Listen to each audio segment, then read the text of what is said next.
फल होता है, उससे 10 गुना अधिक फल होता है बेल वृक्ष की जड़ में बैठकर भजन सुनिश्चल। इतना सब कुछ बताया है। पर्वत के आगे, नदी के किनारे, बिल वृक्ष की जड़ में, मठ में, मंदिर में, पवित्र स्थान पर बैठने का संकेत जावाली ऋषि करते हैं। और मैंने धर्मशास्त्रों में पढ़ा है, साधारण स्थान पर बैठने से भजन का जितना फल होता है उससे 10 गुना अधिक फल होता है बेल वृक्ष की जड़ में बैठकर भजन करने से।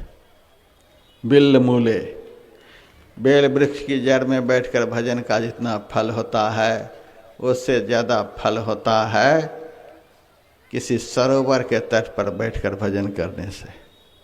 किसी सरोवर के तट पर बैठकर भजन करने जितना फल होता है उससे 100 गुना अधिक फल होता है किसी पवित्र नदी के तट पर बैठकर भजन करने से।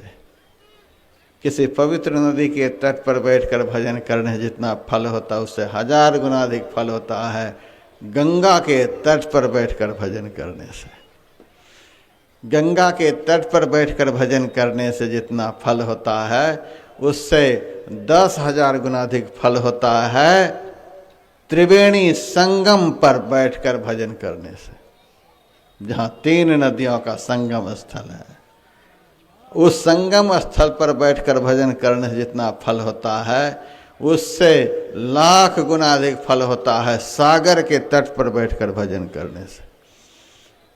सागर तट पर बैठकर भजन करने से जितना फल होता है उससे करोड़ गुना अधिक फल होता है सागर के संगम तट पर बैठकर भजन करने से। सागर का संगम स्थल है कन्याकुमारी। मैंने एक बार वहाँ भी 7 दिन का ध्यान शिविर लगाया था। सब लोग बहुत आनंद ले रहे थे।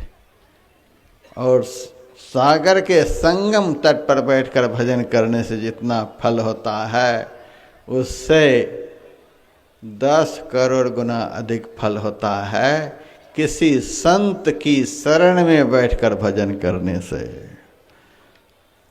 किसी संत की शरण में बैठकर भजन करने से जितना फल होता है उससे अनंत गुना अधिक फल होता है अपने परमाराध्य संत सद्गुरु महाराज के चरण में बैठकर ध्यान करने से। इसीलिए कबीर साहब की वाणी में सतगुरु सन्मुख बैठ के मंगल गाइए, कीजय दंडवत प्रणाम परम पद पाइए। सदगुरु को सामने रख करके ध्यान करें। उस भक्त को कहीं तीर्थों में जाने की ज़रूरत नहीं, किसी धामों में जाने की ज़रूरत नहीं, दुनिया में कहीं भी जाने की ज़रूरत नहीं।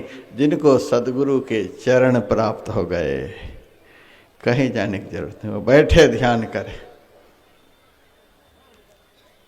हम तो कभी कभी गुरु महाराज का दर्शन करने के लिए जब कुप्पा घाट जाते थे,